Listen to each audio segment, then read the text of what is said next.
Assalamualaikum warahmatullahi wabarakatuh. Salam sejahtera bagi kita semua, dan semoga kita masih dalam keadaan sehat walafiat dengan Allah Subhanahu wa Ta'ala. Walaupun dalam situasi pandemi COVID-19, kita insya Allah masih bisa melaksanakan aktivitas kita, khususnya terkait bidang akademik. Kita bisa melaksanakan perhatian tersebut berbuka secara langsung ya. Nah, mudah-mudahan melalui video ini saya masih bisa memberikan yang menjadi kewajiban saya dan tanggung jawab saya dalam mata kuliah keperawatan gawat darurat 1 ya. Dan semoga rekan-rekan semua bisa menangkap apa pembicaraan kita yang dimulai kita dalam mata kuliah ini. Terus pada hari ini kita akan bahas tentang sistem penanggulangan gawat darurat terpadu atau SPGDT ya. Saya berharap juga semua rekan-rekan mahasiswa sudah sebelumnya mencari atau googling ya terkait materi ajar saya hari ini. Baik, kita mulai saja ya. Sistem penanggulangan gawat darurat terpadu ya, berarti kita berbicara tentang sebuah cara atau metode ya, yang dikeluarkan oleh pemerintah untuk menanggulangi suatu kondisi kedaruratan, baik itu di lapangan ya, atau di tempat kejadian maupun di fasilitas layanan kesehatan atau Fasiankes. Jadi Fasiankes itu bisa berupa puskesmas ya, ataupun rumah sakit. Nanti rumah sakitnya lagi terbagi lagi. Ada yang rumah sakit tipe A, tipe B, dan tipe C. Nah, apa sih yang melatar belakangi sehingga sistem ini dibuat oleh pemerintah? Tentunya kita sudah bisa menyadari dan mengetahui bahwa di negara kita ya, Indonesia sangat rentan untuk mengalami suatu keadaan yang dapat merugikan manusia atau yang kita kenal dengan bencana ya. Ataupun sering juga kita lihat dalam kehidupan kita sehari-hari banyak terjadi kecelakaan ya, baik itu kecelakaan lalu lintas maupun kecelakaan tempat kerja ataupun kecelakaan yang lainnya di rumah dan lain sebagainya ya. Kalau kita memperhatikan khususnya kita di Kolaka, di Kabupaten Kolaka ya, di mana secara topografi lingkungan kita ini atau wilayah Kolaka ini banyak dikelilingi oleh pegunungan ya, sehingga mata pencaharian masyarakat banyak yang menjadi petani dan juga sebagian nelayan ya. Nah, kita sering mendengar bahwa petani-petani cengkeh yang sering mengalami kecelakaan utamanya pada saat melakukan panen ya, jatuh dari pohon. Ada yang selamat dan ada juga dan banyak juga tidak sedikit yang mengalami kehilangan nyawa ya atau meninggal. Nah, tentunya ketika sistem penanganan atau pelayanan gawat darurat ini dilakukan dengan baik, tentunya kita bisa mencegah atau menghindari akibat-akibat yang tentunya sangat fatal yang bisa terjadi pada seseorang tersebut atau penderita. Selain itu juga bisa kita lihat di sini bahwa bencana alam banyak dan marak juga terjadi di wilayah Indonesia secara umum ya. Baik itu gempa yang beberapa bulan lalu kita sempat mendengar di media sosial atau di media elektronik, gempa yang terjadi di Nusa Tenggara Barat. Kemudian ada juga yang gunung meletus ya di Sumatera Utara. kemudian tsunami ya yang baru-baru ini dan masih hangat dalam pikiran kita tentang tsunami yang terjadi di Sulawesi Tengah kemarin ya. Kemudian banjir ini hampir sering menghiasi layar kaca kita ya, atau di media-media sosial kita. Kemudian banjir bandang, tanah longsor ya, seperti di daerah Jawa Barat yang rawan untuk terjadi tanah longsor. Kemudian di daerah kita juga di Kolaka ini banyak daerah-daerah yang rawan terjadi longsor ya. Kemudian angin puyuh sering kita juga dengar ya, di Sulawesi Selatan daerah Sidrap kalau tidak salah itu sering terjadi angin. Oke. Nah kemudian hal yang latar belakangi SGDT ini yang lainnya seperti karena ulah manusia ya, jadi akibat manusia sendiri yang mengakibatkan, jadi tidak secara alamiah ya, seperti kegagalan teknologi, kecelakaan massal, kebakaran hutan ya, ini yang diakibatkan oleh manusia. Kecelakaan massal seperti kecelakaan kendaraan darat, baik itu darat, laut maupun udara. Kegagalan teknologi tentunya bisa berdampak fatal untuk manusia itu sendiri juga atau manusia yang lainnya. Kemudian ada juga kedaruratan kompleks. Nah ini yang sering juga terjadi di negara kita Indonesia ya. Konflik sosial ya, seperti konflik antar organisasi, ormas, organisasi massa. Kemudian ada juga konflik antar suku yang sudah kita alami yang lalu ya.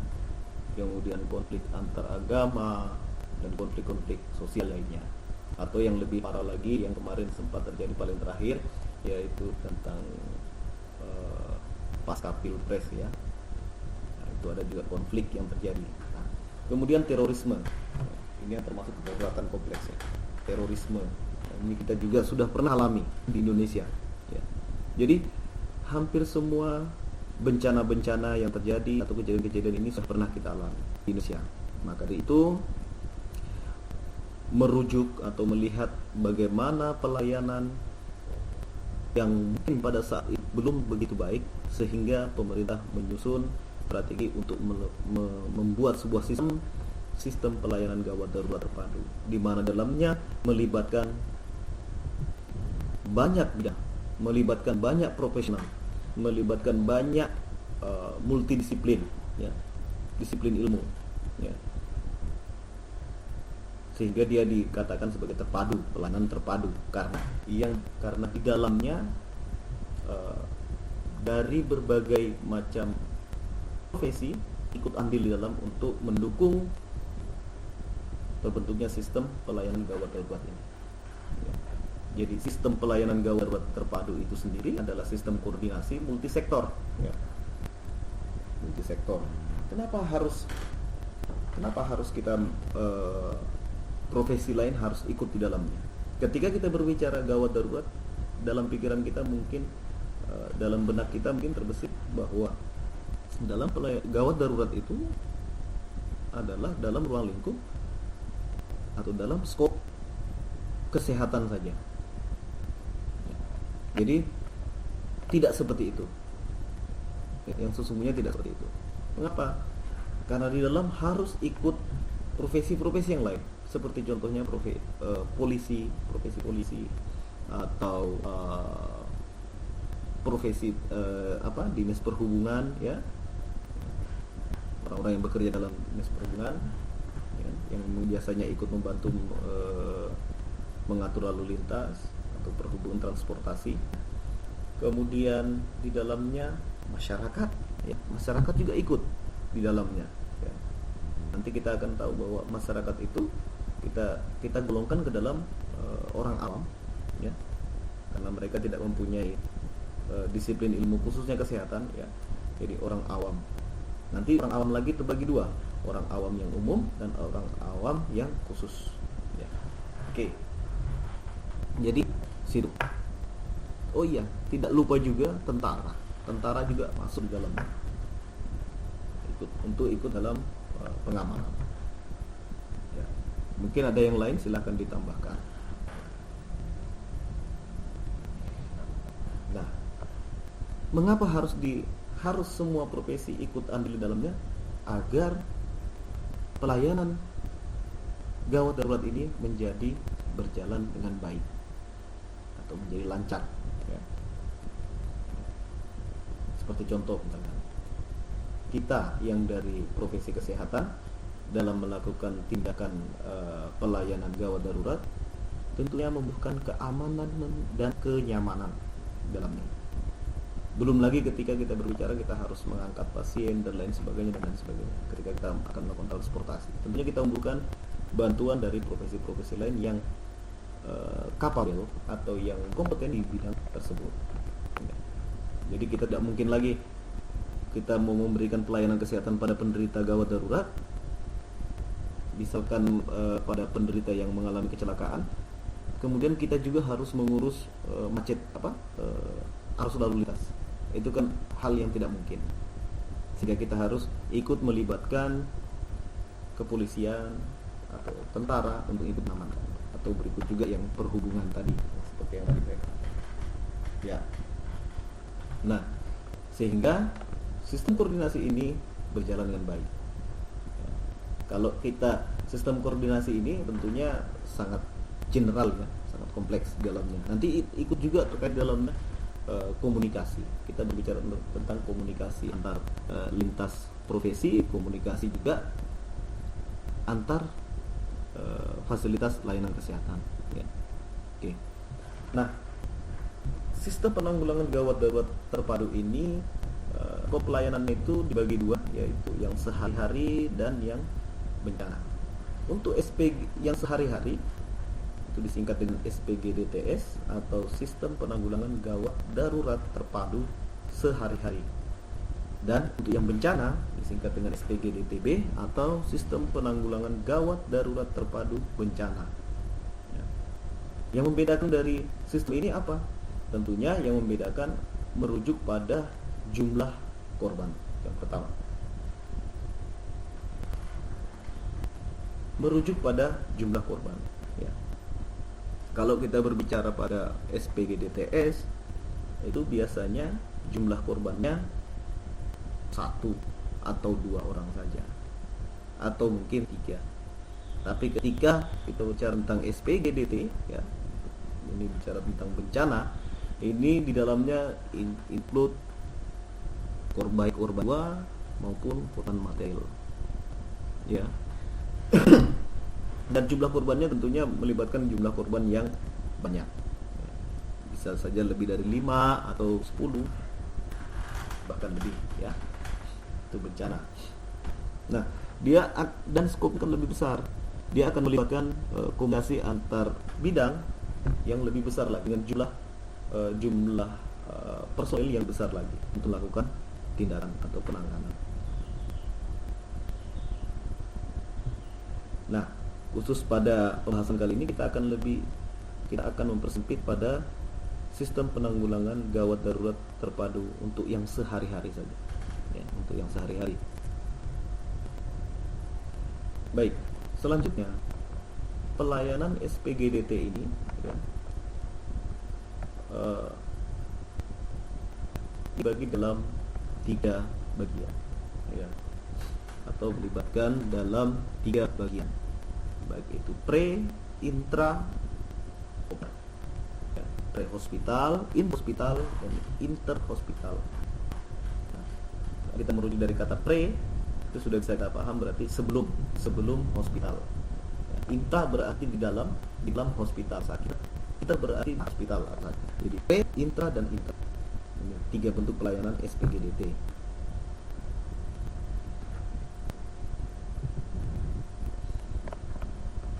Nah, sistem ini juga diharapkan menyelamatkan korban gawat darurat. Ya. Kalau dia jumlahnya korban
Baik, kita lanjutkan. Kita terpotong dengan laptop saya lobet. Baik, kita lanjutkan. Nah, sistem ini digunakan tentunya untuk mengurangi atau menyelamatkan korban gawat daruratan, korban yang mengalami keadaan kegawat daruratan. Ya. Jika korbannya hanya satu, maka kita mencegah bagaimana supaya tidak korban bertambah, atau yang kita kenal dengan mitigasi. Ya, ada mungkin Anda sering dengar kata mitigasi, yaitu mengurangi efek atau akibat dari keadaan yang terjadi, atau kita mengurangi korban, jumlah korban, ya, untuk mengurangi atau menyelamatkan korban gawat. Maka tentunya cara yang kita gunakan harus efektif, efisien, dan terstruktur. Ya, jadi di dalamnya juga yang ikut bekerja tentunya orang dengan keahlian yang khusus, atau dia mengerti dengan apa yang harus dilakukan, atau dia memang profesinya sesuai dengan apa tindakan pelayanan yang harus diberikan. Ya.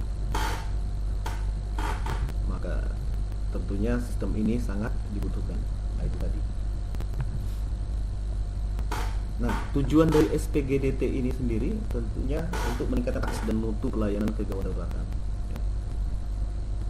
Meningkatkan akses dan mutu pelayanan kegawat daruratan bagi masyarakat atau korban penderita gawat darurat. Ya.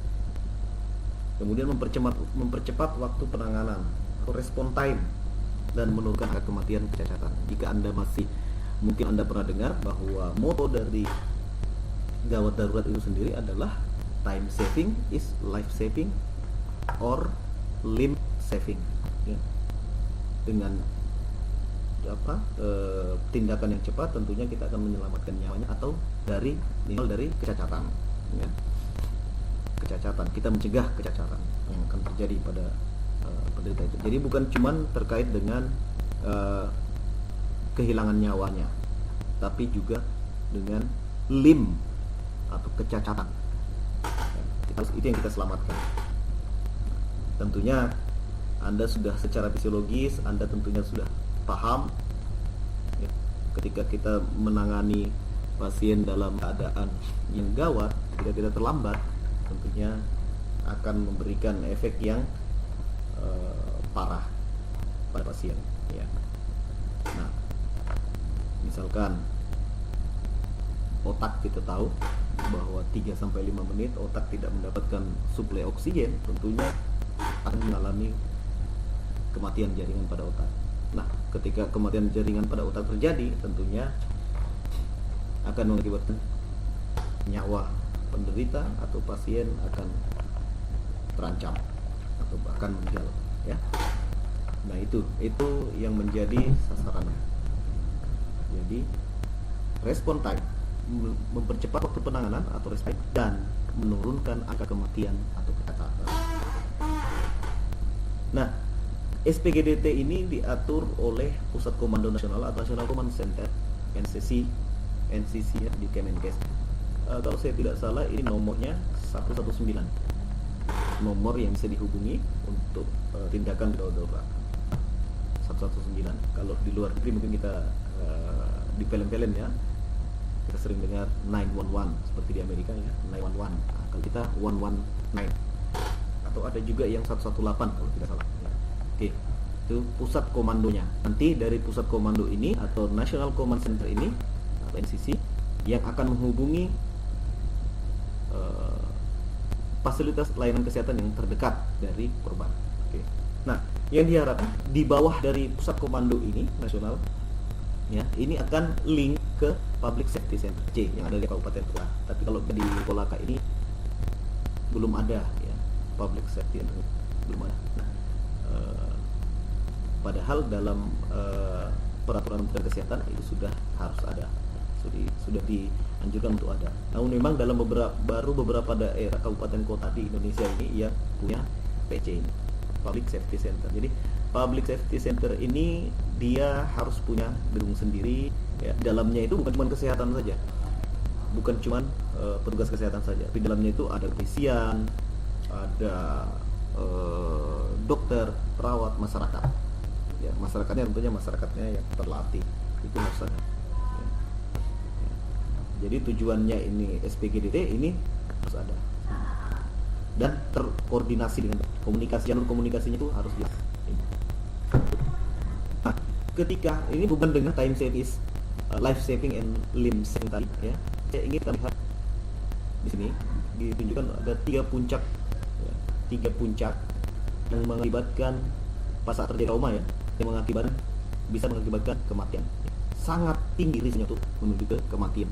Kita tidak menindaki dengan pasien atau kematian. 3 puncak utama ketika terjadi trauma yang berhubungan dengan kematian. Nah, ini yang puncak pertama ya, Anda bisa lihat yang paling sering terjadi ya pada puncak pertama ini ya, pada saat kejadian. Ini maksudnya pada saat kejadian tempat kejadiannya laceration of brain ya, pada otak, laserasi pada otak, kemudian cedera pada brainstem, barang otak yang berbahaya ya. Saya pikir Anda masih ingat bahwa di barang otak itu ada apa ya, salah satunya terkait dengan pengaturan sistem pernapasan ya, kalau Anda masih pos gula ya. Oke, kemudian aorta ya, ini ketika terjadi robekan tentunya ini sangat berakibat fatal ya, aorta ini pembuluh darah yang besar ya, tentunya kalau terjadi robekan ya Anda sudah bisa bayangkan bahwa akan terjadi perdarahan yang masif ya, perdarahan yang hebat kepada pasien. Kemudian spinal cord ya, atau tulang belakang ya, ini jika terjadi cedera pada wilayah ini tentunya akan bisa berefek pada kematian dan tentunya berefek pada kecacaran pada korban ya. Mungkin Anda masih ingat pada sistem persarafan ya, secara fisiologis kita sudah pernah bicarakan. Kemudian pada jantung ya, heart, jantung tentunya ini juga sebagai organ vital, ini terkait dengan sasuk kita ya. Heart ini merupakan puncak pertama ketika terjadi kejadian insidensi atau aksiden ya, di tempat perkara, di tempat kejadian ya. Biasanya ini yang mengakibatkan atau yang sangat mengancam atau risiko menuju ke kematian. Kemudian bisa kita lihat pada ini waktu 1 jam tadi ya, pada pertama ini 1 jam, lewat dari 1 jam itu akan berakibat fatal pada pasien ke korban. Bisa saja dia nyawanya tidak tertolong lagi, atau dia bisa mengalami kecacatan yang berkepanjangan atau seumur hidup dia mengalami cacat. Khususnya kalau kita berbicara tentang ada spinal cord tadi. Oke. Selanjutnya second peak ya. Puncak yang kedua itu biasa terjadi ini durasinya selama 3 jam ya. Kalau ditindaki secara cepat akan berbahaya pada pasien. Oke. Nah, ketika terjadi subdural ya, pneumotoraks ya, pelvic fraktur pada pelvis ya, long bone fraktur pada tulang panjang ya. Kemudian injury pada abdomen yang berbahaya. Ini biasanya yang tidak akan ada orang yang sudah di rumah sakit, ini biasanya harus ditindaki bagi advance trauma support ya. Kemudian dengan segera harus dilakukan DSTC atau Definitive Surgery Trauma Center ya, ini artinya harus dilakukan tindakan yang segera, tidak bisa menunggu sampai dalam waktu 24 jam ya. Jadi durasinya 3 jam ya. Pada puncak kedua ini harus segera ditangani, untuk mencegah kematian, mencegah kecacatan. Jadi biasanya kalau pasien sudah pada unit darurat atau instalasi rawat darurat di rumah sakit, itu harus dilakukan tindakan invasif, yaitu operasi ya. Dan kemudian masuk pada kelainan akan dibawa ke critical care selanjutnya ya. Kemudian third peak, puncak yang ketiga ya. Bagi penderita yang sudah pernah mengalami injury ya, trauma ya. Apa yang kemudian selanjutnya dikhawatirkan untuk berisiko, yaitu terjadinya sepsis. Yang pertama, sepsis berarti infeksi secara keseluruhan pada tubuh, infeksi secara keseluruhan pada tubuh atau yang telah menyebar ke seluruh ya, sepsis. Kemudian multi organ failure, kegagalan beberapa organ penting ya. Jadi bukan cuma satu organ saja, jadi multi organ mengalami kegagalan yang membahayakan jantung ya, kalau dia mengalami failure, kemudian paru ya, atau pulmo yang berbahaya, kemudian ginjalnya, hatinya, ini berbahaya. Bisa saja terjadi akibat dari sepsis ini, bisa saja ya. karena sudah terjadi infeksi pada seluruh tubuh, maka dia akan mempengaruhi atau menyebabkan terjadinya multi organ failure. Kemudian secondary brain injury, terjadinya injury pada otak secara sekunder. Ya. Maka dia tentunya membutuhkan apa? Preoperative care atau tindakan perawatan setelah pasca operasi. Perawatannya harus khusus. Dan dia pasien-pasien ini termasuk dalam golongan ini tentunya akan dirawat pada ruang khusus atau ruang perawatan atau yang kita kenal dengan ICU atau ICC atau HASIP, ya. Terserah nantinya di mana tempatannya, tergantung dengan kondisi pasien. Nah ini waktunya 2 minggu, ya. Biasanya minggu ini biasanya waktu pasien dalam durasi itu. Nah selanjutnya, tadi kita di depan sudah bicarakan tentang ada skop pelayanan sistem gawat darurat terpadu sehari-hari, ya. Ada pre-hospital, intra-hospital, dan inter-hospital.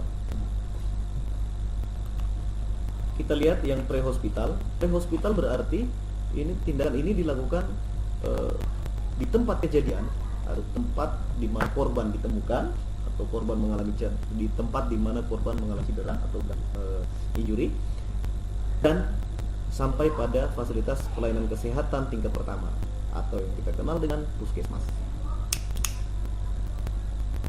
Terus juga sebenarnya kalau di desa, ya, di desa itu ada yang kita kenal dengan puskesdes, itu ada. Cuman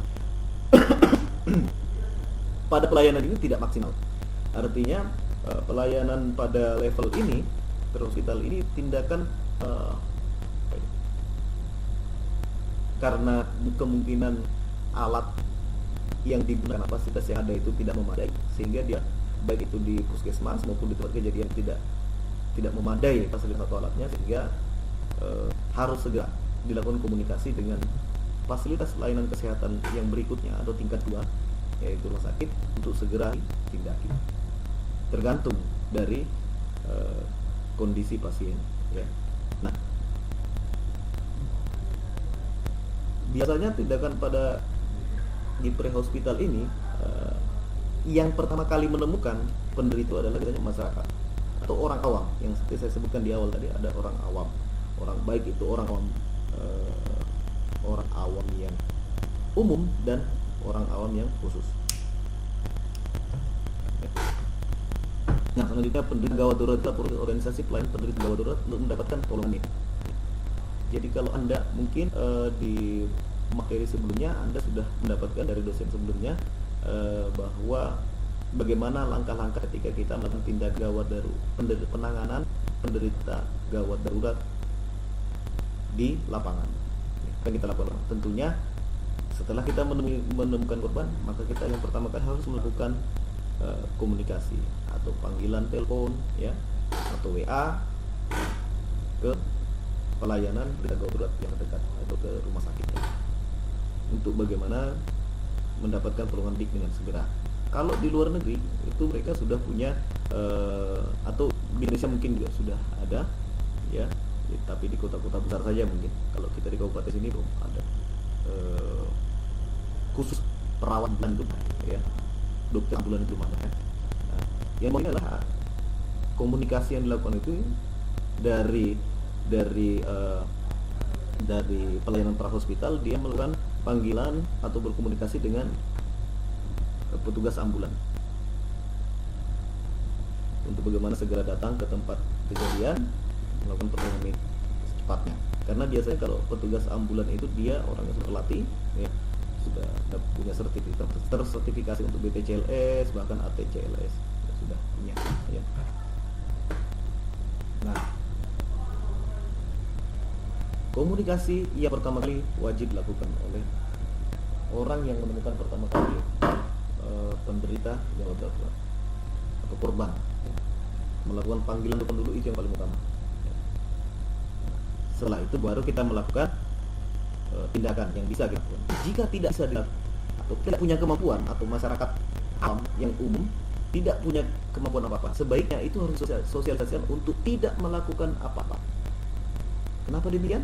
Karena jangan sampai ketika dia melakukan tindakan pun tapi itu tidak berdasar tanpa pengetahuan apa-apa, tanpa pengetahuan kesehatan apa-apa, atau tanpa pengetahuan tentang penanganan penderita gawat darurat, maka itu akan lebih membahayakan penderita atau korban. Bisa saja korban akan seharusnya masih bisa diselamatkan, mungkin bisa menjadi selamat. Jadi itu harus menjadi catatan sama-sama untuk kita sama-sama sosialisasikan ke masyarakat umum, awam yang umum, ya. Nah, kecuali awam yang khusus. Kalau awam khusus biasanya masyarakat awam yang khusus biasanya mereka sudah seperti sapam, pramuka, polisi dan lain-lain. Mereka sudah pernah mendapatkan pelatihan khusus, pelatihan minimal, ya, yang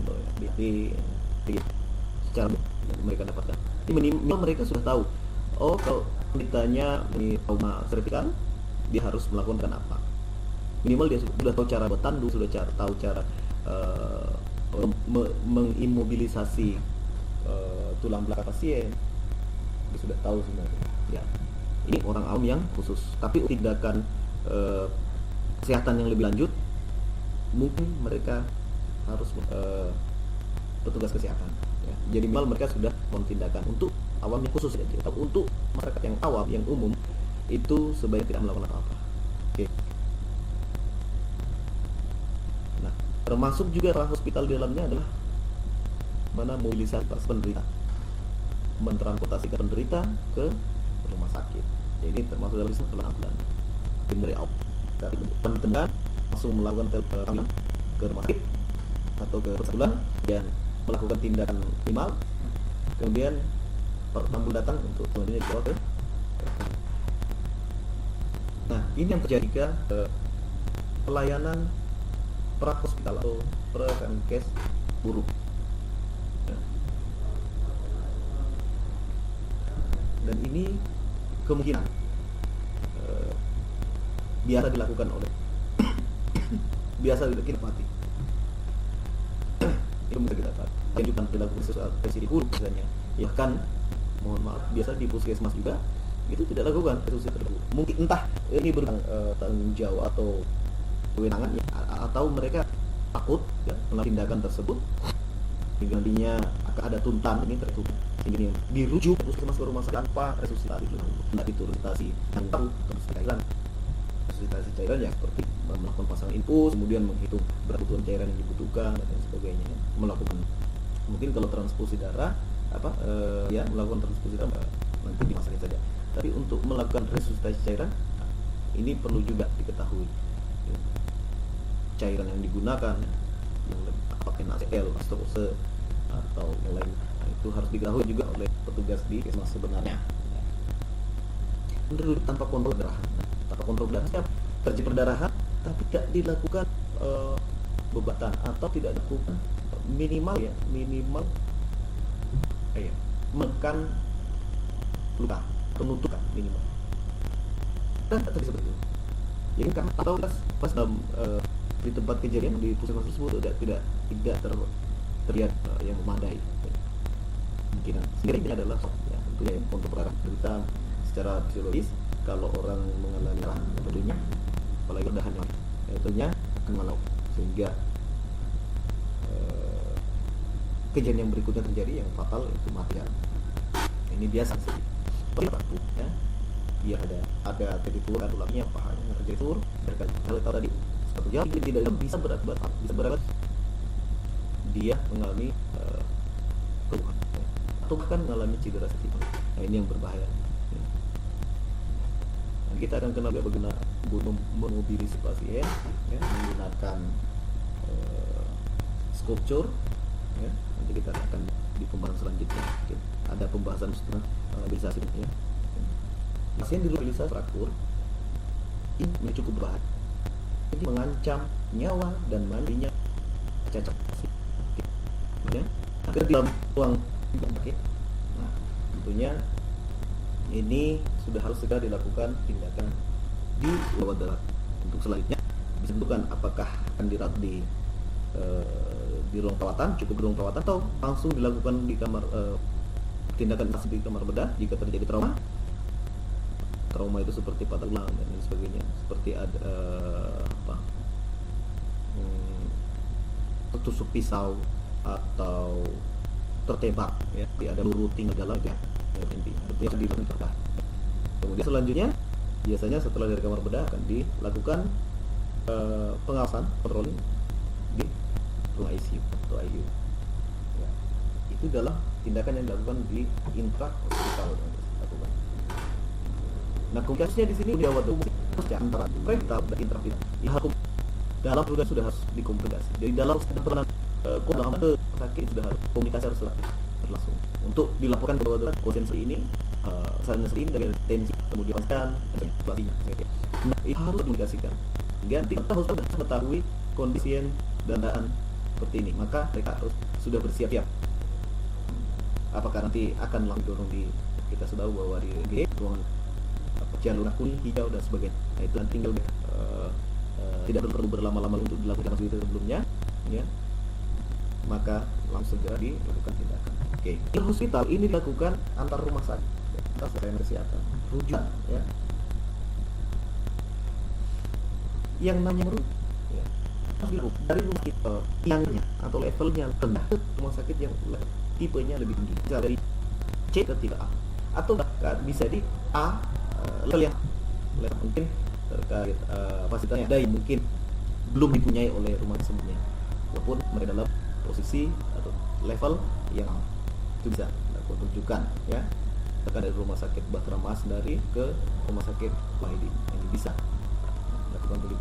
Tapi tidak melakukan rujuk, tidak ada atau tidak ada, ya, melakukan rujuk dari rumah sakit A ke tipe B atau bahkan ke B turun, ya, istilahnya, ya, itu ya, namanya rujukan itu pasti ke atas, ya, dari C ke B atau B ke A, ada atau dari C ke A, ya. Nah, oleh itu dalam dia harus punya, ya, sistem information, ya, untuk apabila diakses oleh umum.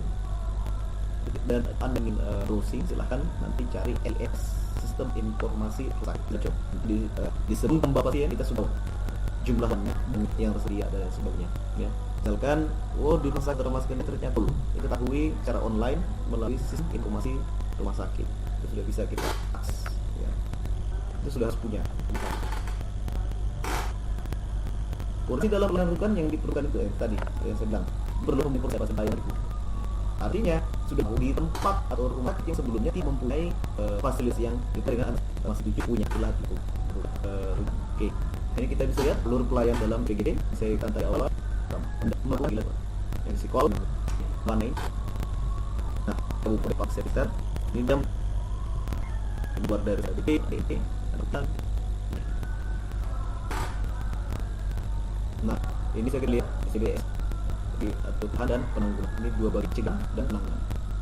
Jadi penanganan awal itu penanggulangan kalau tidak terjadi ada kejadian, ya, tapi sudah ada, ya, atau sudah dimulai dari tindakan pencegahan. Motifnya harus ada perbaikan cegah, seperti penggunaan helm bagi pengendara motor atau yang lainnya, kemudian penggunaan pengaman, ya, yang dari mobil dan sebagainya. Masih ya. Kemudian untuk penanggulangan masih, ya, sumber daya banyak atau yang tolong, ya, umum dan ambil soal tadi, ya, itu syarat. Ia mempunyai basic pengetahuan tentang penanganan penderita darurat selanjutnya hingga dia di awam yang umum. Kalau khusus seperti PAM, anggota muka, polisi dan sebagainya tadi, mereka adalah kaum yang mempunyai basic pengetahuan yang minimal, ya, terkait dengan penanganan penderita darurat. Kemudian ada kelas dokter, perawat. Ini sumber daya manusia boleh kan. Kalau yang unik mungkin tidak tidak melakukan pertolongan. Bagian dari sakit bisa lihat rumah sakit dari jadi ada orang berlari ini adalah tempat kejadian atau kejadian pokoknya masuk puskesmas, ya. Ini masuk rumah sakit rumah pas 16 mas. Oke, lanjut intra rumah sakit dan intra rumah sakit, intra rumah sakit dan intra rumah sakit, ya. Ini di sakit ke rumah sakit, dan sakit rumah sakit, ya. Oke. Nah, adalah lebih dari the roof while sun shine. Kita perbaiki apa hujan, saat hujan. Bagi apa gitu? Meskipun matahari masih terik, matahari masih berada, tidak hujan. Ini terkait dengan apa? Terkait dengan tindakan pencegahan, ya. Nah, atas dasar ya, untuk membentuk keadaan aman dan sejahtera yang tercipta oleh untuk masyarakat. Ya. Dengan kondisi ini, maka masyarakat perlu dilakukan atau diberikan pelatihan penanganan gawat darurat PPGD agar sendiri tentu atau mati ya, oke.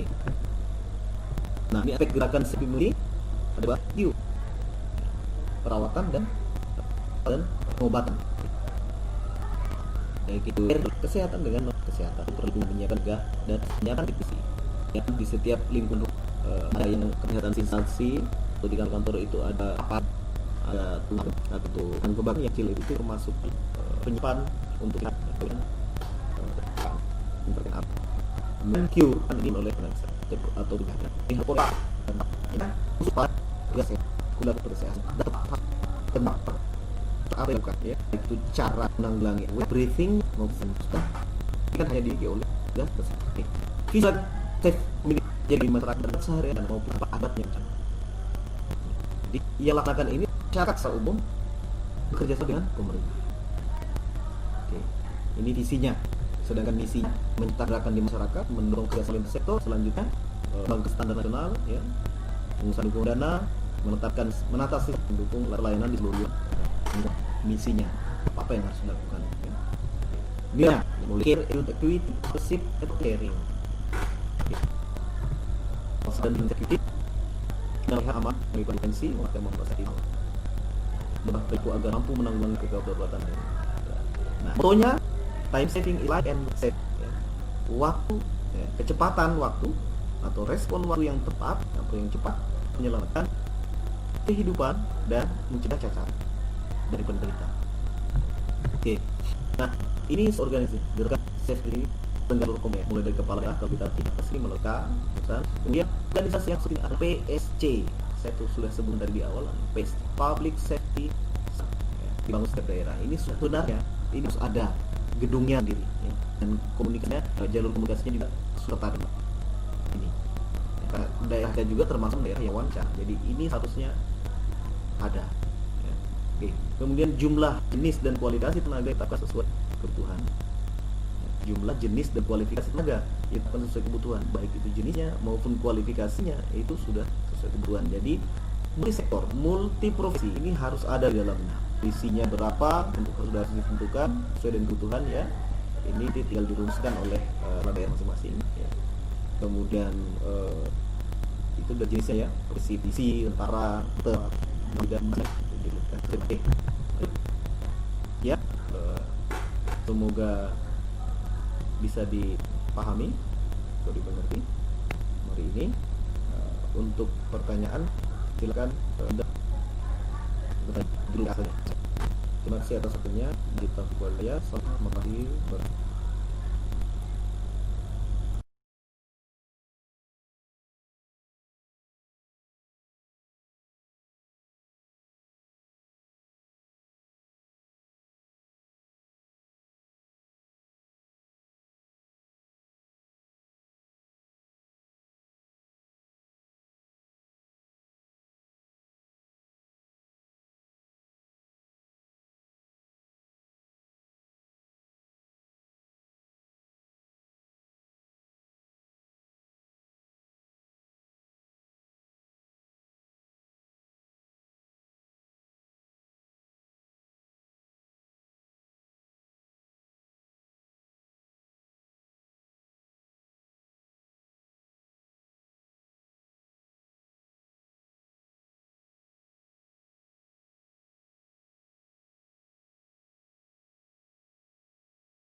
Assalamualaikum warahmatullahi wabarakatuh. Salam sejahtera bagi kita semua, dan semoga kita masih dalam keadaan sehat walafiat dengan Allah Subhanahu wa Ta'ala. Walaupun dalam situasi pandemi COVID-19, kita insya Allah masih bisa melaksanakan aktivitas kita, khususnya terkait bidang akademik. Kita masih melaksanakan berhak tersebut berbuka secara langsung ya. Nah, mudah-mudahan melalui video ini saya masih bisa memberikan yang menjadi kewajiban saya dan tanggung jawab saya dalam mata kuliah keperawatan gawat darurat 1 ya. Dan semoga rekan-rekan semua bisa menangkap apa pembicaraan kita yang dimana kita dalam mata kuliah ini. Terus pada hari ini kita akan bahas tentang sistem penanggulangan gawat darurat terpadu atau SPGDT ya. Saya berharap juga semua rekan-rekan mahasiswa sudah sebelumnya mencari atau googling ya terkait materi ajar saya hari ini. Baik, kita mulai saja ya. Sistem penanggulangan gawat darurat terpadu ya, berarti kita berbicara tentang sebuah cara atau metode ya, yang dikeluarkan oleh pemerintah untuk menanggulangi suatu kondisi kedaruratan, baik itu di lapangan ya, atau di tempat kejadian maupun di fasilitas layanan kesehatan atau Fasiankes. Jadi Fasiankes itu bisa berupa puskesmas ya, ataupun rumah sakit. Nanti rumah sakitnya lagi terbagi lagi. Ada yang rumah sakit tipe A, tipe B, dan tipe C. Nah, apa sih yang melatar belakangi sehingga sistem ini dibuat oleh pemerintah? Ya, tentunya kita sudah bisa menyadari dan mengetahui bahwa di negara kita ya, Indonesia sangat rentan untuk mengalami suatu keadaan yang dapat merugikan manusia atau yang kita kenal dengan bencana ya. Ataupun sering juga terlihat dalam kehidupan kita sehari-hari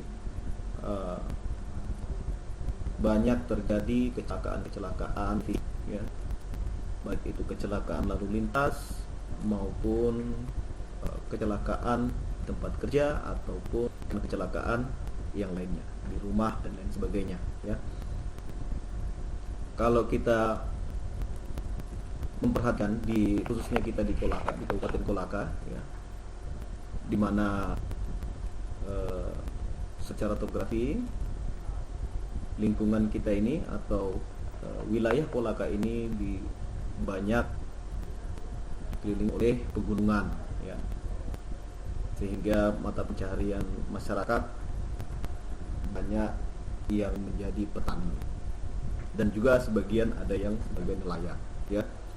Nah, kita sering mendengar bahwa petani-petani cengkeh yang sering mengalami kecelakaan utamanya pada saat melakukan panen ya, jatuh dari pohon. Ada yang selamat dan ada juga dan banyak juga atau tidak sedikit yang mengalami kehilangan nyawa ya atau meninggal. Nah, tentunya ketika sistem penanganan atau pelayanan gawat darurat ini dilakukan dengan baik, tentunya kita bisa mencegah atau menghindari akibat-akibat yang tentunya sangat fatal yang bisa terjadi pada seseorang tersebut atau penderita. Selain itu juga bisa kita lihat di sini bahwa bencana alam, ya, bencana alam banyak dan marak juga terjadi di wilayah Indonesia secara umum. Ya. Baik itu gempa yang beberapa bulan lalu kita sempat mendengar di media sosial atau di media elektronik, gempa yang terjadi di Nusa Tenggara Barat. Kemudian ada juga yang gunung meletus ya di Sumatera Utara. Kemudian tsunami ya, yang baru-baru ini dan masih hangat dalam pikiran kita tentang tsunami yang terjadi di Sulawesi Tengah kemarin ya. Kemudian banjir, ini hampir sering menghiasi layar kaca kita ya, atau di media-media sosial kita. Kemudian banjir bandang, tanah longsor ya, seperti di daerah Jawa Barat yang rawan untuk terjadi tanah longsor. Kemudian di daerah kita juga di Kolaka ini banyak daerah-daerah yang rawan terjadi longsor ya. Kemudian angin puyuh sering kita juga dengar ya, di Sulawesi Selatan daerah Sintap kalau tidak salah itu sering terjadi angin. Oke. Nah kemudian hal yang latar belakangi SGDT ini yang lainnya seperti karena ulah manusia ya, jadi akibat manusia sendiri yang mengakibatkan, jadi tidak secara alamiah ya, seperti kegagalan teknologi, kecelakaan massal, kebakaran hutan ya, ini yang diakibatkan oleh manusia. Kecelakaan massal kita lihat seperti kecelakaan kendaraan darat, baik itu darat, laut maupun udara. Kegagalan teknologi tentunya bisa berakibat fatal untuk manusia itu sendiri juga atau manusia yang lainnya. Kemudian ada juga kedaruratan kompleks. Nah ini yang sering juga terjadi di negara kita Indonesia ya. Konflik sosial ya, seperti konflik antar organisasi atau ormas, organisasi massa. Kemudian ada juga konflik antar suku yang sudah kita alami yang lalu ya. Kemudian konflik antar agama dan konflik-konflik sosial lainnya. Atau yang lebih parah lagi yang kemarin sempat terjadi paling terakhir, yaitu tentang pasca pilpres ya. Nah, itu ada juga konflik yang terjadi. Nah, kemudian terorisme, ini yang termasuk kedaruratan kompleks ya. Terorisme, nah, ini kita juga sudah pernah alami di Indonesia ya. Jadi hampir semua bencana-bencana yang terjadi atau kejadian-kejadian ini sudah pernah kita alami di Indonesia. Maka dari itu merujuk atau melihat bagaimana pelayanan yang mungkin pada saat itu belum begitu baik, sehingga pemerintah menyusun strategi untuk membuat sebuah sistem pelayanan gawat darurat terpadu, di mana dalamnya melibatkan banyak bidang, melibatkan banyak profesional, melibatkan banyak multidisiplin ya, disiplin ilmu ya, sehingga dia dikatakan sebagai terpadu, pelayanan terpadu karena di dalamnya dari berbagai macam profesi ikut andil di dalam untuk mendukung terbentuknya sistem pelayanan gawat darurat ini. Jadi sistem pelayanan gawat darurat terpadu itu sendiri adalah sistem koordinasi multisektor. Ya. Multisektor. Kenapa harus kita profesi lain harus ikut di dalamnya? Ketika kita berbicara gawat darurat, dalam pikiran kita mungkin, dalam benak kita mungkin terbesit bahwa dalam gawat darurat itu adalah dalam ruang lingkup atau dalam skop kesehatan saja. Jadi tidak seperti itu. Yang sesungguhnya tidak seperti itu. Mengapa? Karena di dalam harus ikut profesi-profesi yang lain. Seperti contohnya profesi polisi atau profesi dinas perhubungan ya, orang-orang yang bekerja dalam dinas perhubungan ya, yang biasanya ikut membantu mengatur lalu lintas atau perhubungan transportasi. Kemudian di dalamnya masyarakat ya, masyarakat juga ikut di dalamnya ya. Nanti kita akan tahu bahwa masyarakat itu kita golongkan ke dalam orang awam ya, karena mereka tidak mempunyai disiplin ilmu khususnya kesehatan ya. Jadi orang awam. Nanti orang awam lagi terbagi dua, orang awam yang umum dan orang awam yang khusus ya. Oke. Jadi situ. Oh iya, tidak lupa juga tentara juga masuk di dalamnya, ikut dalam pengamanan. Mungkin ada yang lain, silahkan ditambahkan.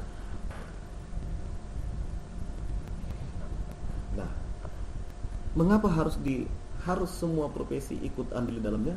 Agar pelayanan gawat darurat ini menjadi berjalan dengan baik atau menjadi lancar, ya.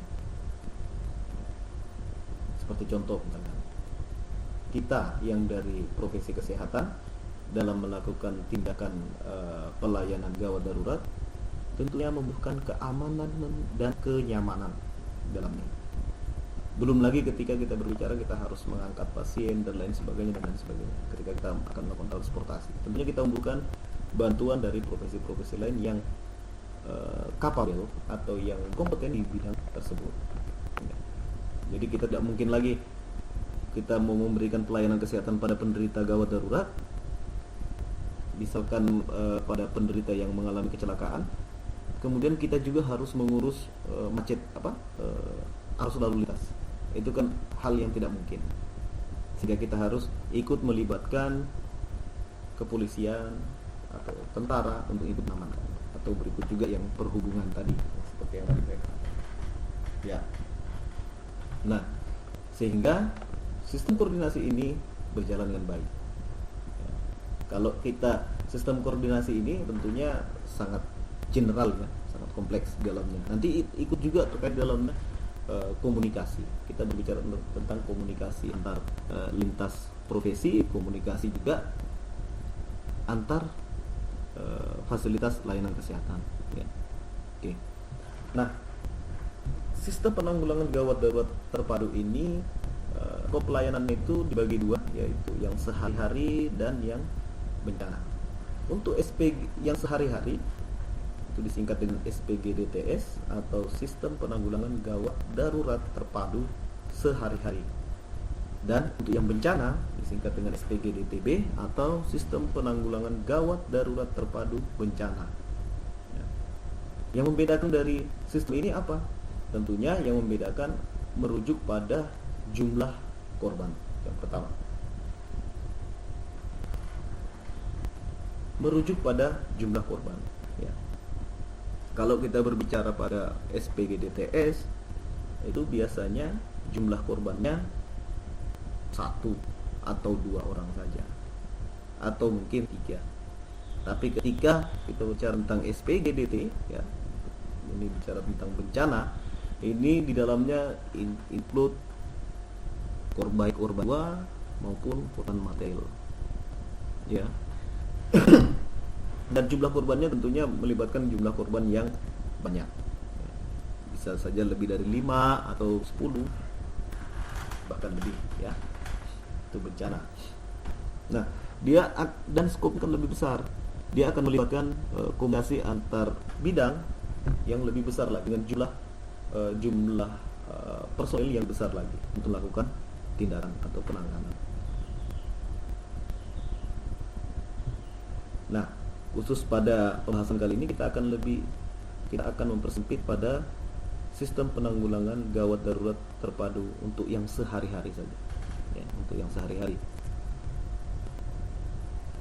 Baik, selanjutnya pelayanan SPGDT ini, ya, dibagi dalam 3 bagian, ya, atau melibatkan dalam 3 bagian, baik itu pre, intra, ya, pre-hospital, in-hospital, dan inter-hospital. Nah, kita merujuk dari kata pre, itu sudah bisa kita paham, berarti sebelum hospital. Ya, intra berarti di dalam hospital sakit, inter berarti hospital sakit. Jadi pre, intra, dan inter. Ini 3 bentuk pelayanan SPGDT.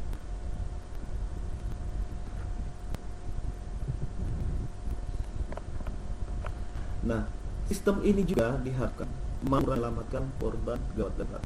Ya. Kalau dia jumlahnya korban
Baik, kita lanjutkan.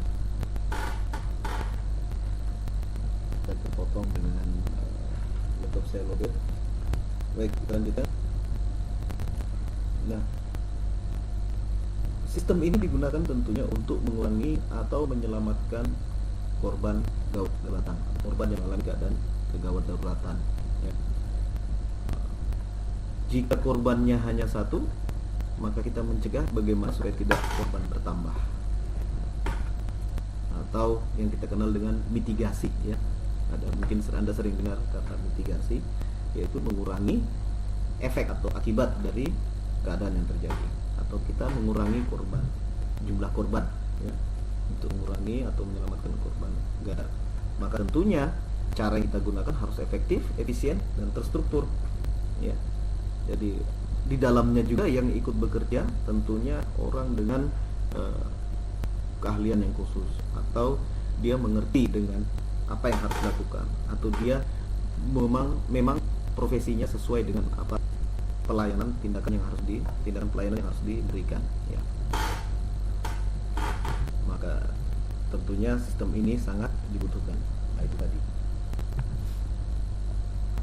Nah, tujuan dari SPGDT ini sendiri tentunya untuk meningkatkan akses dan mutu pelayanan kegawat daruratan.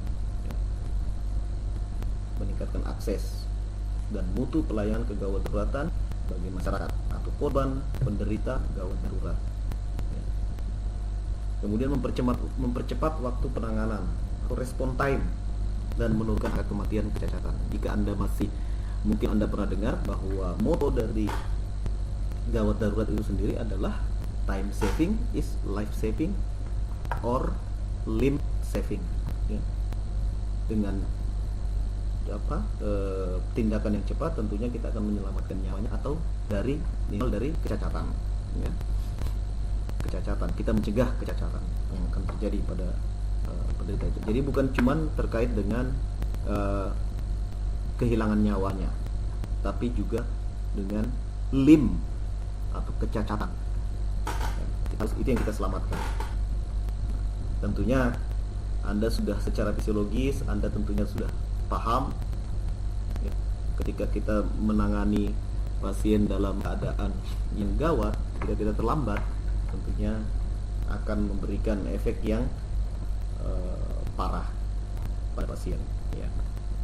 Nah, misalkan otak, kita tahu bahwa 3-5 menit otak tidak mendapatkan suplai oksigen, tentunya akan mengalami kematian jaringan pada otak. Nah, ketika kematian jaringan pada otak terjadi, tentunya akan mengakibatkan nyawa penderita atau pasien akan terancam atau bahkan meninggal. Ya. Nah, itu yang menjadi sasarannya. Jadi respon time, mempercepat waktu penanganan atau respon, dan menurunkan angka kematian atau kecacatan. Nah, SPGDT ini diatur oleh Pusat Komando Nasional atau National Command Center, NCC ya, di Kemenkes. Kalau saya tidak salah ini nomornya 119, nomor yang bisa dihubungi untuk tindakan gawat darurat. 119. Kalau di luar negeri mungkin kita di film-film ya, kita sering dengar 911 seperti di Amerika ya, 911. Nah, kalau kita 119, atau ada juga yang 118 kalau tidak salah. Oke, itu pusat komandonya. Nanti dari pusat komando ini atau National Command Center ini atau NCC yang akan menghubungi fasilitas layanan kesehatan yang terdekat dari korban. Oke. Nah, yang diharapkan di bawah dari pusat komando ini nasional, ya, ini akan link ke Public Safety Center C yang ada di Kabupaten Tua. Tapi kalau di Kolaka ini belum ada ya, Public Safety Center belum ada. Nah, padahal dalam peraturan Kementerian Kesehatan itu sudah harus ada, sudah dianjurkan untuk ada. Namun memang dalam beberapa daerah kabupaten kota di Indonesia ini yang punya PC ini, Public Safety Center. Jadi Public Safety Center ini dia harus punya gedung sendiri. Ya. Dalamnya itu bukan cuma kesehatan saja, bukan cuma petugas kesehatan saja. Di dalamnya itu ada kepolisian, ada dokter, perawat, masyarakat. Ya, masyarakatnya tentunya masyarakatnya yang terlatih itu harus ada. Ya. Jadi tujuannya ini SPGDT ini harus ada dan terkoordinasi dengan komunikasi, jalur komunikasinya itu harus jelas. Nah, ketika ini hubungan dengan time saving is life saving and limb saving tadi ya, saya ingin kita lihat di sini ditunjukkan ada 3 puncak ya, 3 puncak yang mengakibatkan pas saat terjadi trauma ya, yang bisa mengakibatkan kematian. Sangat tinggi risikonya untuk menuju ke kematian. Kita tidak menindaki dengan pasien atau korban ya. 3 puncak utama ketika terjadi trauma yang berhubungan dengan kematian. Nah, ini yang puncak pertama ya, Anda bisa lihat yang paling sering terjadi ya pada puncak pertama ini ya, pada saat kejadian. Ini maksudnya pada saat kejadian cepat terjadi ya, laceration of brain ya, pada otak, laserasi pada otak, kemudian cedera pada brainstem, barang otak yang berbahaya ya. Saya pikir Anda masih ingat bahwa di barang otak itu ada apa ya, salah satunya terkait dengan pengaturan sistem pernapasan ya, kalau Anda masih ingat pos gula ya. Oke, kemudian aorta ya, ini ketika terjadi robekan tentunya ini sangat berakibat fatal ya, aorta ini pembuluh darah yang besar ya, tentunya kalau terjadi robekan ya Anda sudah bisa bayangkan bahwa akan terjadi perdarahan yang masif ya, perdarahan yang hebat kepada pasien. Kemudian spinal cord ya, atau tulang belakang ya, ini jika terjadi cedera pada wilayah ini tentunya akan bisa berefek pada kematian dan tentunya berefek pada kecacaran pada korban ya. Mungkin Anda masih ingat pada sistem persarafan ya, secara fisiologis kita sudah pernah bicarakan. Kemudian pada jantung ya, heart, jantung tentunya ini juga sebagai organ vital, ini terkait dengan sasib kita ya. Heart ini merupakan puncak pertama ketika terjadi kejadian insidensi atau aksiden ya, di tempat perkara, di tempat kejadian ya. Biasanya ini yang mengakibatkan atau yang sangat mengancam atau berisiko menuju ke kematian. Kemudian bisa kita lihat pada ini waktu 1 jam tadi ya, pada pertama ini 1 jam, lewat dari 1 jam itu akan berakibat fatal pada pasien ke korban. Bisa saja dia nyawanya tidak tertolong lagi, atau dia bisa mengakibatkan mengalami kecacatan yang berkepanjangan atau seumur hidup dia mengalami cacat, khususnya kalau kita berbicara tentang ada spinal cord tadi. Oke. Selanjutnya second peak ya. Puncak yang kedua itu biasa terjadi ini durasinya selama 3 jam ya. Kalau ditindaki secara cepat akan berbahaya pada pasien. Oke. Nah, ketika terjadi subdural ya, hemopneumothorax ya, pelvic fracture pada pelvis ya, long bone fracture pada tulang panjang ya. Kemudian injury pada abdomen yang berbahaya. Ini biasanya yang tidak akan ada orang yang sudah di rumah sakit, ini biasanya harus ditindaki bagi advance trauma support ya. Kemudian dengan segera harus dilakukan DSTC atau Definitive Surgery Trauma Center ya, ini artinya harus dilakukan tindakan yang segera, tidak bisa menunggu sampai dalam waktu 24 jam ya. Jadi durasinya 3 jam ya. Pada puncak kedua ini harus segera ditangani, untuk mencegah apa? Mencegah kematian, mencegah kecacatan. Jadi biasanya kalau pasien sudah pada unit darurat atau isolasi rawat darurat di rumah sakit, itu harus segera dilakukan tindakan invasif, yaitu operasi ya. Dan kemudian masuk pada pas kelainan akan dibawa ke critical care selanjutnya. Kemudian third peak, puncak yang ketiga ya. Bagi penderita yang sudah pernah mengalami injury ya, trauma ya. Apa yang kemudian selanjutnya dikhawatirkan atau berisiko, yaitu terjadinya sepsis. Yang pertama, sepsis berarti infeksi secara keseluruhan pada tubuh, infeksi secara keseluruhan pada tubuh atau yang telah menyebar ke seluruh ya, sepsis. Kemudian multi organ failure, kegagalan beberapa organ penting ya. Jadi bukan cuma satu organ, terjadi multi organ mengalami kegagalan yang membahayakan jantung ya, kalau dia mengalami failure, kemudian paru ya, pulmo yang berbahaya, kemudian ginjalnya, hatinya ini berbahaya. Bisa saja terjadi akibat dari sepsis ini, bisa saja ya. karena sudah terjadi infeksi pada seluruh tubuh, maka dia akan mempengaruhi atau menyebabkan terjadinya multi organ failure. Itu kan secondary brain injury, terjadinya injury pada otak secara sekunder. Ya. Maka dia tentunya membutuhkan apa? Perioperatif care atau tindakan perawatan setelah pasca operasi. Perawatannya harus khusus. Dan dia pasien-pasien ini termasuk dalam golongan ini tentunya akan dirawat pada ruang khusus atau ruang perawatan atau yang kita kenal dengan ICU atau ICC atau HASIC, ya. Terserah nantinya di mana tempatannya, tergantung dengan kondisi pasien. Nah ini waktunya 2 minggu, ya. Biasanya minggu ini biasanya waktu pasien dalam durasi itu. Nah selanjutnya,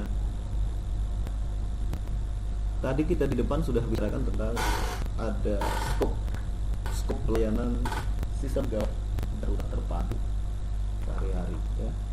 Ada pre-hospital, intra-hospital, dan inter-hospital. Kita lihat yang pre-hospital. Pre-hospital berarti tindakan ini dilakukan di tempat kejadian atau tempat di mana korban ditemukan atau korban mengalami di tempat di mana korban mengalami cedera atau injury, dan sampai pada fasilitas pelayanan kesehatan tingkat pertama atau yang kita kenal dengan puskesmas. Terus juga sebenarnya kalau di desa, ya, di desa itu ada yang kita kenal dengan puskesdes, itu ada. Cuman pada pelayanan ini tidak maksimal. Artinya pelayanan pada level ini, hospital ini tindakan karena kemungkinan alat yang digunakan fasilitas yang ada itu tidak memadai, sehingga dia baik itu di puskesmas maupun di tempat kejadian tidak memadai fasilitas atau alatnya, sehingga harus segera dilakukan komunikasi dengan fasilitas layanan kesehatan yang berikutnya atau tingkat 2, yaitu rumah sakit, untuk segera ditindaki, tergantung dari kondisi pasien, ya. Nah, biasanya tindakan pada di pre-hospital ini yang pertama kali menemukan penderita itu adalah biasanya masyarakat atau orang awam, yang seperti saya sebutkan di awal tadi, ada orang awam, orang baik itu orang awam yang umum dan orang awam yang khusus. Nah, selanjutnya penderita gawat darurat itu organisasi pelayanan penderita gawat darurat untuk mendapatkan pertolongan ini. Jadi kalau Anda mungkin di materi sebelumnya Anda sudah mendapatkan dari dosen sebelumnya bahwa bagaimana langkah-langkah ketika kita melakukan tindak gawat darurat, penanganan penderita gawat darurat di lapangan. Yang kita lakukan tentunya setelah kita menemukan korban, maka kita yang pertama kali harus melakukan komunikasi atau panggilan telepon, ya, atau WA ke pelayanan penderita gawat darurat yang terdekat atau ke rumah sakitnya untuk bagaimana mendapatkan pertolongan dengan segera. Kalau di luar negeri itu mereka sudah punya atau di Indonesia mungkin juga sudah ada, ya, tapi di kota-kota besar saja mungkin. Kalau kita di kabupaten sini belum ada khusus perawat ambulan itu, ya, dokter ambulan itu belum ada. Nah, yang ini adalah komunikasi yang dilakukan itu dari pelayanan prahospital, dia melakukan panggilan atau berkomunikasi dengan petugas ambulan untuk bagaimana segera datang ke tempat kejadian melakukan pertolongan secepatnya. Karena biasanya kalau petugas ambulan itu dia orang yang sudah terlatih, ya, sudah punya tersertifikasi untuk BPCLS bahkan ATCLS, ya, sudah punya, ya. Nah, komunikasi yang pertama kali wajib dilakukan oleh orang yang menemukan pertama kali penderita gawat darurat atau korban, ya.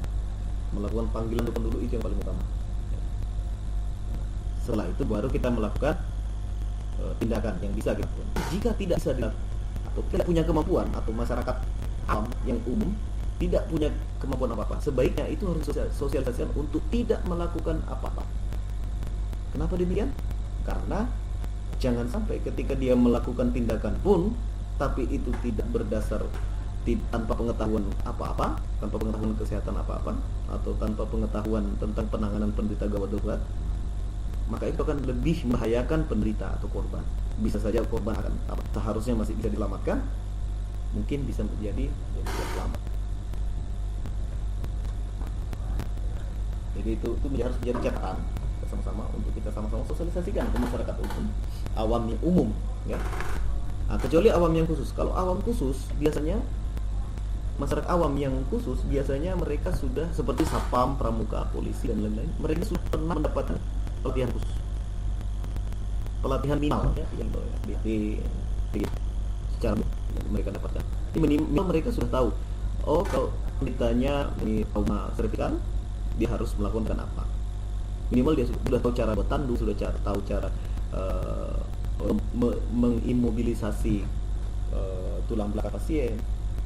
Dia sudah tahu sebenarnya. Ya, ini orang awam yang khusus. Tapi tindakan kesehatan yang lebih lanjut, mungkin mereka harus petugas kesehatan.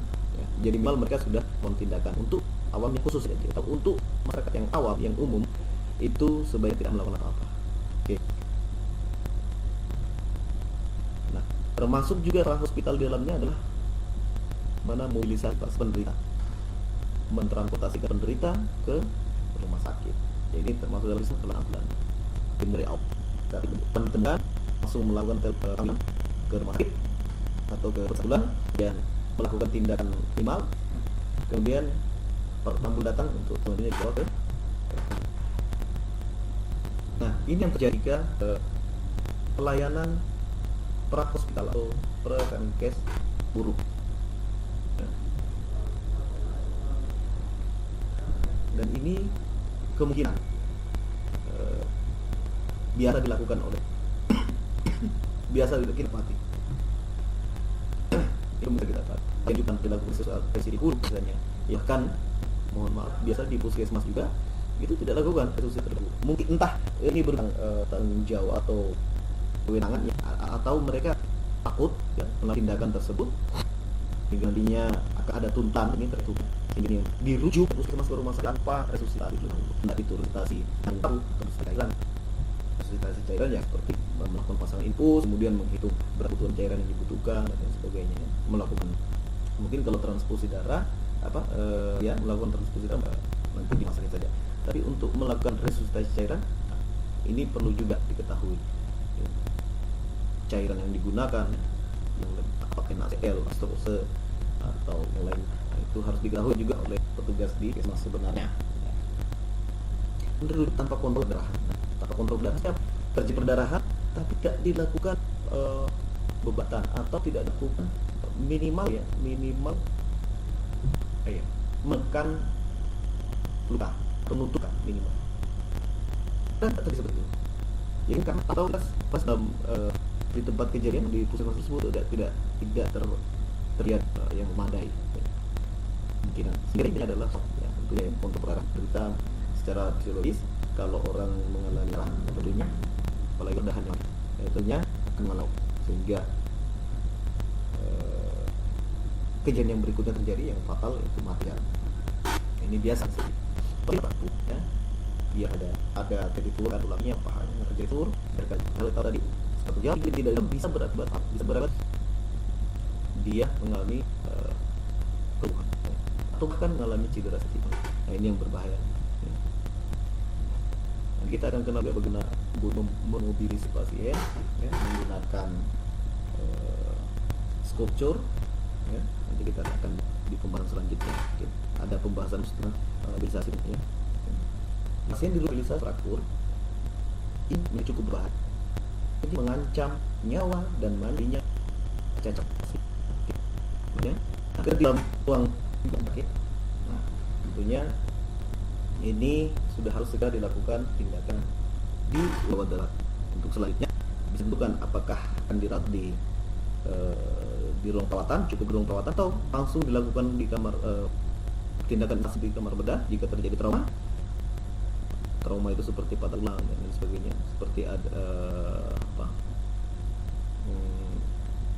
tusuk pisau atau tertembak, ya, tidak ada peluru tinggal dalam ya, artinya dilakukan bedah. Kemudian selanjutnya biasanya setelah dari kamar bedah akan dilakukan pengawasan patroli di ruang ICU atau IU. Ya, itu adalah tindakan yang dilakukan di intra hospital yang dilakukan. Nah, komunikasinya di sini jawab antara rektal dan intravital. Ya, dalam sudah harus dikomunikasi. Jadi dalam dalam sakit sudah harus komunikasi harus berlangsung untuk dilaporkan bahwa pasien ini misalnya dari tensi kemudian dan sebagainya. Nah, itu harus dikomunikasikan. Hingga kita harus mengetahui kondisi dan keadaan seperti ini. Maka mereka harus sudah bersiap-siap. Apakah nanti akan langsung kita sudah tahu bahwa di ruangan jalur kuning, hijau dan sebagainya. Nah, itu nanti tinggal tidak perlu berlama-lama untuk dilakukan seperti sebelumnya, ya. Maka langsung segera dilakukan tindakan. Oke. Di hospital ini dilakukan antar rumah sakit, atas layanan kesehatan, rujukan, ya. Yang namanya merujuk, ya, dari rumah sakit yangnya atau levelnya rendah ke rumah sakit yang tipenya lebih tinggi, bisa dari C ke 3A, atau bahkan bisa di A level yang mungkin terkait fasilitasnya ada yang mungkin belum dipunyai oleh rumah sebelumnya, walaupun mereka dalam posisi atau level yang itu bisa dilakukan rujukan, ya, terkait dari rumah sakit Bahtera Mas dari ke rumah sakit Wahidin ini bisa melakukan rujuk, tapi tidak melakukan rujuk, tidak ada atau tidak ada, ya, melakukan rujuk dari rumah sakit A ke tipe B atau bahkan ke B turun, ya, istilahnya, ya, itu ya, namanya rujukan itu pasti ke atas, ya, dari C ke B atau B ke A, ya, atau dari C ke A, ya. Nah, oleh itu dalam dia hasilnya, ya, sistem information, ya, untuk apabila diakses oleh umum dan Anda ingin browsing, silahkan nanti cari LS sistem informasi sakit di sebelum tambah pasien kita sudah jumlah yang tersedia dan sebagainya, ya. Misalkan di rumah sakit ini ternyata kita ketahui secara online melalui sistem informasi rumah sakit itu sudah bisa kita akses, ya. Itu sudah harus punya. Kursi dalam melakukan yang diperlukan itu tadi yang saya bilang perlu mempersiapkan bayar itu. Artinya sudah di tempat atau rumah sakit yang sebelumnya tidak mempunyai fasilitas yang diberikan masih punya ilah itu. Oke. Ini kita bisa lihat seluruh pelayan dalam PGD. Saya akan tanya awal yang psikolog mana ini. Nah, kabupaten Pak Sekitar ini jam buat dari DP. Nah, ini saya lihat CBS atau tahan dan penanggulangan ini dua bagi cegah dan penanggulangan. Jadi penanganan darurat itu penanggulangan tidak terjadi ada kejadian, ya, tapi sudah ada, ya, atau sudah dimulai dari tindakan pencegahan. Motifnya harus ada perbaikan cegah, seperti penggunaan helm bagi pengendara motor atau yang lainnya, kemudian penggunaan pengaman, ya, yang dari mobil dan sebagainya. Ini masih BPS, ya. Kemudian untuk penanggulangan, ya, sumber daya manusia atau yang tolong, ya, umum dan abdul soal, ya, itu syarat ia mempunyai basic pengetahuan tentang penanganan penderita darurat selanjutnya hingga dia di awam yang umum. Kalau khusus seperti PAM, angka pramuka, polisi dan sebagainya tadi, mereka adalah yang mempunyai basic pengetahuan yang minimal, ya, terkait dengan penanganan penderita darurat. Kemudian ada pula dokter, perawat. Ini sumber daya manusia boleh. Kalau yang umum mungkin tidak tidak melakukan pertolongan. Bagian dari tas sakit bisa lihat rumah sakit dari jadi ada gambar orang berlari ini adalah tempat kejadian atau jadi lokasi masuk puskesmas, ya. Ini masuk rumah sakit rumah ambulans 16. Oke, lanjut intra rumah sakit dan intra rumah sakit, intra rumah sakit dan intra rumah sakit, ya. Ini di sakit ke rumah sakit, sakit rumah sakit, ya. Oke.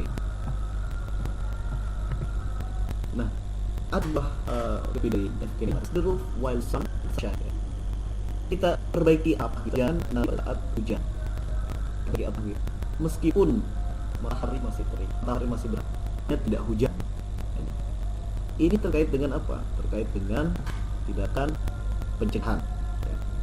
Nah, atas dasar ya, untuk membentuk keadaan aman dan sejahtera yang tercipta oleh dan untuk masyarakat. Ya. Karena kondisi ini, maka masyarakat perlu dilakukan atau diberikan pelatihan penanganan gawat darurat PPGD agar sendiri tentu atau makin ya, lebih terwujud. Oke. Nah, ini efek gerakan CPMD adalah perawatan dan pengobatan. Baik itu kesehatan dengan kesehatan perlu menyiapkan dan menyiapkan divisi. Ya, di setiap lingkungan ada yang kesehatan instansi atau di kantor itu ada apa, ada atau pembangkit yang kecil itu termasuk penyimpanan untuk mencure ini oleh penasihat atau pihak pola supaya guna kesehatan tenang apa yang ya itu cara menanggulangi breathing maupun kan hanya dimiliki oleh kesehatan bisa jadi masyarakat sehari-hari maupun adatnya. Jadi yang lakukan ini masyarakat secara umum bekerja sama dengan pemerintah. Oke, ini visinya. Sedangkan misi menciptakan di masyarakat, mendorong kerjasama lintas sektor. Selanjutnya bangkit standar nasional, ya, pengusaha dukung dana, menatasi mendukung layanan di seluruh misinya. Apa yang harus dilakukan? Ya. Ini mulai care, equity, leadership, and caring. Dan integriti dalam aman dari potensi warga mempersiapkan dapat berlaku agar mampu menanggulangi kedaruratan. Nah, motonya time saving life and save, ya. Waktu, ya, kecepatan waktu atau respon waktu yang tepat atau yang cepat menyelamatkan kehidupan dan mencegah cacat dari penderita. Oke, nah ini organisasi gerakan safety Tenggara Komeng, mulai dari kepala daerah, kabupaten, asli, melekat, kemudian organisasi yang seperti ada PSC, saya tuh sudah sebut dari di awal, Public Safety, ya, dibangun setiap daerah. Ini sebenarnya ini harus ada gedungnya sendiri, ya, dan komunikasinya, jalur komunikasinya juga sudah ada. Ini ya, daerahnya juga termasuk daerah yang wawancara, jadi ini statusnya ada. Ya. Oke. Kemudian jumlah, jenis dan kualifikasi tenaga ditetapkan sesuai kebutuhan. Jumlah, jenis, dan kualifikasi tenaga itu kan sesuai kebutuhan, baik itu jenisnya maupun kualifikasinya itu sudah sesuai kebutuhan. Jadi multi sektor, multi profesi ini harus ada di dalamnya. Visinya berapa untuk sudah ditentukan sesuai dengan kebutuhan, ya. Ini tinggal dirumuskan oleh daerah masing-masing, ya. Kemudian itu udah jenisnya, ya, profesi, tentara, kemudian ya, semoga bisa dipahami atau dimengerti hari ini. Untuk pertanyaan silakan dulu saja. Terima kasih atas waktunya. Di Taufik Walaya. Selamat malam.